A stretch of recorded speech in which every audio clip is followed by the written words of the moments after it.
Hi guys, welcome back to my YouTube channel. കുറേ ദിവസത്തിന് ശേഷം അപ്പം ഇന്ന് മേമയുടെ വീട്ടിലേക്ക് ഒന്ന് വന്നതാണ്. ആശിനെയും കൊണ്ട് ഒരു ഫുൾ ഡേ നിൽക്കാൻ വേണ്ടിയിട്ട് കുറേ ദിവസമായി പറയുന്നു. അപ്പം ഇന്ന് ഞായറാഴ്ച ആയതുകൊണ്ട് എല്ലാവരും വീട്ടിലുണ്ടാവുമല്ലോ, അപ്പം അങ്ങനെ വന്നതാട്ടോ. സർപ്രൈസ് ആയിട്ടാണ് വരുന്നത്. അവരോടൊന്നും ഞാൻ മുൻകൂട്ടി പറഞ്ഞിട്ടൊന്നുമില്ല. വലിയ ആളോട് പറഞ്ഞിട്ടുണ്ടായിരുന്നു. അപ്പോൾ അവൾ പുറത്തേക്ക് വന്നിട്ടുണ്ടായിരുന്നു കേട്ടോ. ഞാൻ വിളിച്ചപ്പോൾ കുട്ടീനെ കണ്ടപ്പോൾ അവർ ആകെ ഞെട്ടി. ഇവനിപ്പോൾ എങ്ങനെ ഇവിടെ എത്തിയെന്നൊക്കെ പറഞ്ഞിട്ട് അവർ വർത്തമാനം പറയുന്നതിൻ്റെ ഇടയിൽ നീച്ച് പോരുകയാണ് കേട്ടോ. ഞാൻ പറഞ്ഞിട്ടില്ലല്ലോ ഞാൻ വരുന്ന കാര്യം. അപ്പം അങ്ങനെ കുറേ നേരം കുട്ടികളൊക്കെ മാറി മാറി എടുക്കുകയാണ് കേട്ടോ. അവനെ കാശിക്കുട്ടൻ എങ്ങനെ ഇപ്പോൾ ഇവിടെ എത്തിയെന്നൊക്കെ പറഞ്ഞിട്ട് വരിക കേട്ടോ. അപ്പോൾ മോളിന്ന് കാശിക്ക് യാതൊരുവിധ പരിചയക്കുറവോ കാര്യങ്ങളോ ഒന്നും ഇല്ല കേട്ടോ. എല്ലാവരുടെ അടുത്തേക്കും പോകണമുണ്ട്, കളിക്കുന്നു ചിരിക്കുന്നു ഒക്കെ ഉണ്ട് കേട്ടോ. അവർ പറയുന്നതിനൊക്കെ ഇവൻ്റെ മറുപടി ചിരിയാണ്. അപ്പോൾ ചിരിക്കുന്നുണ്ട്. ഇന്ന് പോകണ്ട, നാളെ പോയാൽ മതി, ഇന്നിവിടെ നിൽക്ക് പ്ലീസ് എന്നൊക്കെ വന്നപ്പോൾ തന്നെ പറയുന്നുണ്ട് കുട്ടികളൊക്കെ.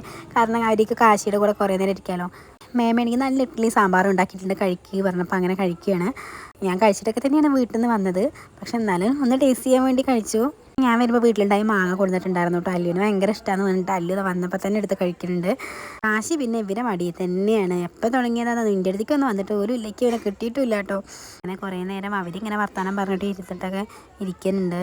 മേമ അതാ വെള്ളം കൊടുക്കുന്നുണ്ട് ഇടയ്ക്ക്. നല്ല ചൂടല്ലേ, അവൻ നല്ല ദാഹമുണ്ട് വെള്ളത്തിന്. അപ്പോൾ ചോദിക്കാനും പറയാനൊന്നും നമ്മൾ ഇടയ്ക്കിടയ്ക്ക് ഇങ്ങനെ കൊടുക്കും. എല്ലാവർക്കും എക്സാമാണ്, അതുകൊണ്ട് തന്നെ അച്ഛൻ മുകളിലിരുന്ന് പഠിക്കുകയാണ് കേട്ടോ. അപ്പോൾ ഞങ്ങൾ അങ്ങോട്ട് പോയതാണ്. അപ്പോൾ അതാ ബർത്ത്ഡേക്ക് കിട്ടിയ ഹാമ്പറാണിത്. അത് കാണിച്ചേരിയാണ്. ലിയുടെ ഫ്രണ്ട്സ് കൊടുത്തതാണെന്നാണ് കേട്ടോ പറഞ്ഞിട്ടുണ്ടായിരുന്നത്. നല്ല അടിപൊളി ഒരു ചുരിദാറായിരുന്നു, നല്ലതായിട്ട് ഇഷ്ടപ്പെട്ടു കേട്ടോ. നല്ലൊരു റെഡ് കളറായിരുന്നു. മിന്ത്രേന്നാണ് എടുത്തതെന്ന് പറഞ്ഞത്. ഇത് ഈ വിൻഡോയിൽ ഇരുന്ന് അവിടത്തേക്ക് ഒരു നല്ലൊരു വീടുണ്ട് കേട്ടോ, അടിപൊളി വീട്. ബാക്കിൽ സ്കൂളൊക്കെയാണ് വരുന്നത്. അപ്പോൾ ഞാൻ എപ്പോഴും അവിടെ വന്ന് അങ്ങനെ ഇരുന്നിട്ട് അങ്ങോട്ട് നോക്കും കേട്ടോ. ഫ്രണ്ടിലായിട്ട് അമ്പലമാണ് വരുന്നത്. അതുകൊണ്ട് തന്നെ നാച്ചുറലായൊരു ഭംഗി നമുക്ക് ഇവിടെ വന്ന് അങ്ങനെ എപ്പോഴും ആസ്വദിക്കാൻ പറ്റിയൊരു ഏരിയ എന്നൊക്കെ പറയാം. വീടിൻ്റെ 4 പുറം നമുക്ക് കാണാനായിട്ട് കുറേ കാഴ്ചകളുണ്ട് കേട്ടോ. അമ്പലക്കുളം, ബാക്കിൽ സ്കൂള്, തൊട്ടപ്പുറത്ത് നല്ലൊരു ഓടിട്ടൊരു വീട്. അങ്ങനെയൊക്കെ ഞങ്ങൾക്ക് ഭയങ്കര ഇഷ്ടമാണ് കേട്ടോ. ഇവിടെ വരുമ്പോൾ ഫോട്ടോ എടുക്കാനൊക്കെ നല്ലൊരു ഏരിയയാണ്. അപ്പോഴത്തേക്കും ഇതേ ഉച്ചയാവാൻ നേരത്തേക്ക് മേമ മന്തിയൊക്കെ ഉണ്ടാക്കിയിട്ടുണ്ട്. ഞാൻ ഫുഡൊക്കെ കഴിക്കുകയാണ് കേട്ടോ. എല്ലാവരും ഒരുമിച്ചിരുന്ന് കഴിക്കാമെന്നാണ് വിചാരിച്ചത്. പക്ഷേ മേമയ്ക്ക് ചെറിയൊരു കട ഉണ്ട്, ചെറിയ സാധനങ്ങളൊക്കെ വിൽക്കാൻ വേണ്ടിയിട്ട്. ആക്ച്വലി മേമ അഡ്വക്കേറ്റാണ്. പക്ഷേ ഇപ്പോൾ ജോലിക്കൊന്നും പോകാൻ പറ്റാത്തതുകൊണ്ടല്ലോ, അതുകൊണ്ട് ജോലിക്കൊന്നും പോകാൻ പറ്റില്ല. ഇപ്പോൾ കട നടത്തുകയാണ്. ഇവരൊക്കെ തന്നെ കുട്ടികൾക്ക് ലീവിലപ്പോൾ മാറി മാറി ഇരിക്കും കേട്ടോ. സിപ്പപ്പ് ഈ സാധനങ്ങളൊക്കെ ഇവർക്ക് തന്നെ വേണം, അത് വേറെ കാര്യം. അമ്പലത്തിൻ്റെ ഓപ്പോസിറ്റാണ് കട വരുന്നത്. അപ്പോൾ ചന്ദനത്തിരി, തിരി, വിളക്ക് അതിനൊക്കെ ആൾക്കാർ എപ്പോഴും വരാറുണ്ട്. അതേപോലെ തന്നെ പലചരക്ക് സാധനങ്ങളും ഐസ്ക്രീം, തണുത്ത വെള്ളം കാര്യങ്ങളൊക്കെയാണ് കേട്ടോ ഉള്ളത്. പിന്നെ തൊട്ടപ്പുറത്തെ വീട്ടിൽ ഇപ്പോൾ നെയ്ബേഴ്സ് വീട് ഇരുന്നിട്ട് ഇപ്പോൾ ഒരു 1 വീക്കായിട്ടുള്ളൂ. അപ്പോൾ നമുക്ക് ആ വീട്ടിലേക്കൊന്ന് പോകാം. ഇവരുണ്ടാളും പോയിട്ടില്ല പറഞ്ഞു. അപ്പോൾ അങ്ങനെ തന്നെ കൂട്ടിയിട്ട് പോകാൻ കേട്ടോ. പുറത്തുനിന്ന് നോക്കുമ്പോൾ തന്നെ നല്ലൊരു ഭംഗിയുള്ള വീടാണ്. ഞങ്ങൾ ആ വീടിൻ്റെ മോഡലൊന്ന് നോക്കാമെന്ന് വിചാരിച്ചിട്ട് അങ്ങനെ പോയതായിരുന്നു.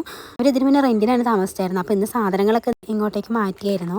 ആ പരിപാടികളും തിരക്കിൻ്റെ ഇടയിലാണ് കേട്ടോ ഞങ്ങൾ കാണാൻ വേണ്ടി പോയത്. പക്ഷേ നല്ലൊരു വീടായിട്ടോ, നല്ല എല്ലാ സൗകര്യങ്ങളും കൂടെ ഉള്ള നല്ലൊരു ഭംഗിയുള്ളൊരു വീടാണ്. അവിടുത്തെ കുട്ടികളാണ് കേട്ടോ. അപ്പോൾ യൂട്യൂബ് ചാനലുണ്ടെന്ന് പറയുമ്പോൾ അവരെല്ലാവരോടും ഹായ് ഒക്കെ പറഞ്ഞിട്ട് നമ്മുടെ സബ്സ്ക്രൈബേഴ്സിനോടൊക്കെ. എവിടെ ചെന്നാലും കണ്ണാടി നമുക്കൊരു വീക്ക്നെസ് ആയതുകൊണ്ട് അവരുടെ വീടിൻ്റെ ബാത്റൂമിൽ കയറിയിട്ടാണെങ്കിലും ഞങ്ങൾ സെൽഫി എടുക്കുകയാണ്. അതേ സിറ്റിംഗ് വിൻഡോ സൈഡാണ് കേട്ടോ. അപ്പോൾ അവിടെ കുട്ടികൾ ഇരിക്കണം സംസാരിക്കണമൊക്കെ ഉണ്ട്. ആ വീടിൻ്റെയും ഈ വീടിൻ്റെയും തൊട്ട് ബാക്കിൽ സ്കൂൾ തന്നെയാണ്. അപ്പോൾ നമ്മളിങ്ങനെ ബാക്കിൽ വന്നിട്ട് കുറച്ചേരം ഇങ്ങനെ സംസാരിക്കുകയൊക്കെ ആയിരുന്നു കേട്ടോ. ഈ വീടിൻ്റെ ഓപ്പൺ ടെറസിൽ കയറിയാൽ നമുക്ക് നമ്മുടെ മേമയുടെ വീട് കാണാൻ പറ്റും. അല്ലിക്കുട്ടിയാണെങ്കിൽ നല്ലിയുടെ അച്ഛൻ്റെ വീട്ടിലേക്ക് പോയിനാണ് കേട്ടോ. അവൾക്കാണെങ്കിൽ ഇവിടെ വരുന്നത് എപ്പോഴും ഇഷ്ടമാണ് കുട്ടികളെ കൂടെ കളിക്കാനൊക്കെ. ഇന്ന് പക്ഷേ അല്ലീനെ കൊണ്ടുവരാൻ വേണ്ടി പറ്റില്ല. ഞാൻ അല്ലീനെ കൂട്ടിയിട്ട് ഒരു ദിവസം വേറെ വരണം. ഞങ്ങൾ അവിടെ നിന്ന് ഇറങ്ങിയിട്ട് നമുക്ക് അമ്പലത്തിൻ്റെ അവിടേക്ക് ഒന്ന് പോവാം, കുളത്തിൻ്റെ അങ്ങോട്ടൊക്കെ ഒന്ന് പോവാന്നൊക്കെ പറയുന്നുണ്ട് കേട്ടോ. അങ്ങനെ ഞങ്ങൾ താഴത്തേക്ക് ഇറങ്ങി വന്നു. അവരോട് കുറച്ച് നേരമൊക്കെ വർത്താനം പറഞ്ഞു. കുട്ടികളെ കൂടെ ഇവിടുത്തെ കുട്ടികളൊക്കെ കുറച്ച് നേരം കളിക്കുകയൊക്കെ ചെയ്തു കേട്ടോ. ഇതാണ് അരയങ്കോട് അമ്പലമാണ്. പക്ഷെ അവിടെ പണി നടന്നുകൊണ്ടിരിക്കുകയാണ് കേട്ടോ. നമുക്ക് മൊത്തത്തിൽ പുറത്തുനിന്ന് ആ അമ്പലത്തിൻ്റെ ഒരു ഫോട്ടോ എടുക്കാൻ വേണ്ടി പറ്റിയിട്ടില്ല, കാരണം പണി നടന്നുകൊണ്ടിരിക്കുകയാണല്ലോ. പിന്നെ തൊട്ടപ്പുറത്തായിട്ടാണ് അമ്പലക്കുളം വരുന്നത്. അപ്പോൾ അങ്ങോട്ടും കുറച്ച് നേരം പോയിട്ട് നല്ല ഭംഗിയാണ് അവിടെയൊക്കെ കാണാൻ വേണ്ടിയിട്ട്. ഓണത്തിനും വിഷുവിനൊക്കെ ഫോട്ടോഷൂട്ട് എടുക്കാനൊക്കെ ഇവിടേക്ക് ആൾക്കാരൊക്കെ വരാറുണ്ട് കേട്ടോ. കല്യാണം അമ്പലത്തിലുണ്ടാകുമ്പോഴും ബ്രൈഡ്സിൻ്റെയും ഗ്രൂമിൻ്റെയൊക്കെ ഫോട്ടോ ആൾക്കാർ ഇവിടെ തന്നെയാണ് എടുക്കാറ്. നിങ്ങൾക്ക് കാണുമ്പോൾ തന്നെ മനസ്സിലാവുന്നുണ്ടല്ലോ, നല്ലൊരു വ്യൂ ആണ് കേട്ടോ അവിടെ. ഞങ്ങളും കുറച്ച് നേരം അവിടെ സംസാരിക്കലും പിന്നെ അതേപോലെ അവിടെ കുറച്ച് നേരം ഇരുന്നു കേട്ടോ. അതിൻ്റെ ഇടയ്ക്ക് അവരിത് എന്തൊക്കെയോ പറഞ്ഞ് തല്ലുകൂടിനൊക്കെ ഉണ്ട്. പിന്നെ തിരിച്ച് വരുമ്പോൾ അവിടെ അമ്പലത്തിൻ്റെ ആലാണ് 4 പുറം കിട്ടിയ അവിടെ നമുക്ക് കുറച്ച് തണുപ്പൊക്കെ കിട്ടും. അപ്പോൾ അവിടെയും കുറച്ച് നേരം ഇരുന്നു. പിന്നെ വീട്ടിലേക്ക് വന്നിട്ട് ഞങ്ങളൊരു ഗ്ലാസ് വെള്ളം കുടിച്ചിട്ട് തൊട്ട് ബാക്കിൽ സ്കൂളാണ് പറഞ്ഞല്ലോ, ആ സ്കൂളിലാണ് കേട്ടോ ഇവരൊക്കെ പഠിച്ചിട്ടുണ്ടായിരുന്നത്. അപ്പോൾ എന്നാൽ അവിടെ നിന്ന് കണ്ടിട്ട് വരാമെന്ന് പറഞ്ഞിട്ട് അങ്ങനെ ഇറങ്ങിയതാണ്. സ്കൂളിലൊക്കെ പോയിട്ട് കുറേ കാലം കഴിഞ്ഞല്ലോ. PG കഴിഞ്ഞിട്ട് പിന്നെ സ്കൂൾ കയറിയിട്ടില്ല, കോളേജിലും പോയിട്ടില്ല. പിന്നെ എപ്പോഴേലും വല്ല PSC എക്സാമൊക്കെ ഉണ്ടാകുമ്പോൾ പോകുകയെന്ന് മാത്രം. അപ്പോൾ സ്കൂളെന്ന് പറയുന്നത് നമുക്ക് നെക്സ്റ്റ് ആണല്ലോ. ഇപ്പോൾ ഏതെങ്കിലും ഒരു സ്കൂളിൽ പോയാലും നമുക്ക് നമ്മുടെ സ്കൂൾ കാലമായിട്ട് ഓർമ്മ വരില്ലേ. അങ്ങനെ ഞങ്ങൾ പോയിട്ടുണ്ടായിരുന്നു. അവിടെ പോയി കുറച്ച് നേരം വരാന്തേക്കൂടെയൊക്കെ നടന്നു. പിന്നെ ഇറങ്ങി പിന്നെ ഇതേ വരുന്ന സമയത്ത് മേമത വന്നപ്പോഴത്തേക്കും ഇതാ ചായയൊക്കെ ഉണ്ടാക്കി വെച്ചിട്ടുണ്ടായിരുന്നു കേട്ടോ. അപ്പോൾ ചായ ഞാനും കുട്ടികളെല്ലാവരും ഇവിടെ കുടിച്ചു. ചായ കുടിക്കലും കഴിഞ്ഞാൽ അപ്പോഴേക്കും ഇത് അവിടെ ഒരാൾ ചായ കുടിക്കേണ്ട നേരത്തെ ചോറുണ്ടല്ലോ, ചെറിയ കുട്ടിയാണ് കേട്ടോ.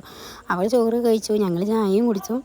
ഇതാണ് അപ്പു ഇത് എന്തൊക്കെയാണ് പറഞ്ഞ് നടക്കുന്നുണ്ട് കേട്ടോ. അത് ആലോലും പാടിയിട്ട് കസിൻസ് ആയിട്ടുള്ള ഡേ ഇന്ന് ഇത്രയേ ഉള്ളൂ. ബായ്.